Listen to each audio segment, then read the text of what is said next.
Grande porte mystique, reconnaissable d'entre toutes, qui fait aujourd'hui partie intégrante de la culture japonaise et qui est aujourd'hui un symbole fort du Japon à travers le monde, bien que très connue en apparence, elle est néanmoins assez ignorée dans sa symbolique et ce qu'elle représente vraiment. Laissez-moi donc vous parler aujourd'hui de la grande porte japonaise, le Torii. À ne pas confondre avec le Peifang chinois ou encore le Iljumun coréen, le Torii est une structure qui se compose de deux piliers verticaux ainsi que de deux poutres horizontales. Ils sont généralement construits en bois, bien qu'il en existe également beaucoup en pierre et en métal. Le revêtement d'un torii est généralement fait à partir de peinture à base de laque rouge ou vermillon, qui peut donner une couleur un peu orangée assez spécifique au torii. Cette laque offre d'ailleurs au torii une protection contre les éléments naturels, tels que la pluie et l'humidité, ce qui leur permet de durer dans le temps. On estime que la construction des torii remonte à l'ère Heian, et aujourd'hui encore, de nombreux torii sont encore debout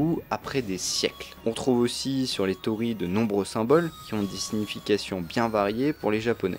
Comme j'ai dit plus tôt, le torii viendrait de l'ère Heian.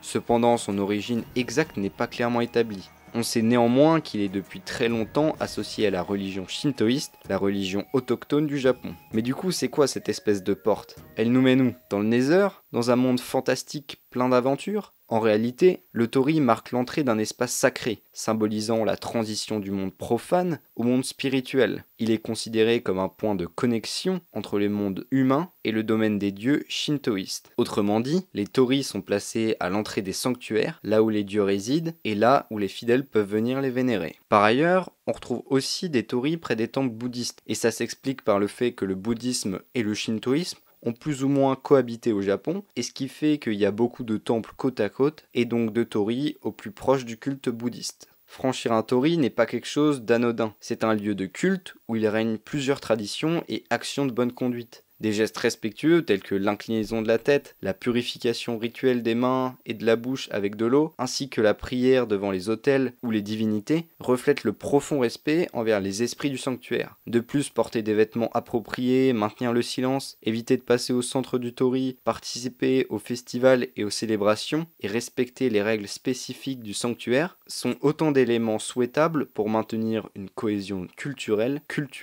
mais également touristique. Parce que oui, bien que les torii soient extrêmement liés au shintoïsme, il attire bien d'autres personnes totalement extérieures à cette religion. Chaque année, des millions de visiteurs viennent visiter des torii, les plus populaires d'entre eux sont clairement extrêmement prisés. C'est le cas par exemple du torii du sanctuaire Fushimi Inari à Kyoto, avec ce magnifique chemin orangé, celui du sanctuaire de Meiji à Tokyo, en bois massif, ou encore celui qui est en miniature de cette vidéo, le torii du sanctuaire Itsukushima à Miyajima, qui est vraiment magnifique, impressionnant, et qui durant la marée haute semble flotter. Outre les touristes, dans le monde, les torii sont devenus au cours du XXe siècle un élément emblématique du Japon. Cette icône culturelle s'est popularisée grâce à des expositions internationales où le Japon partageait sa richesse culturelle avec le monde entier. De plus, les médias japonais ont joué un rôle crucial dans la diffusion de cette image emblématique à travers les films, les jeux vidéo, les mangas et bien d'autres formes de médias populaires. Au-delà de leur signification religieuse,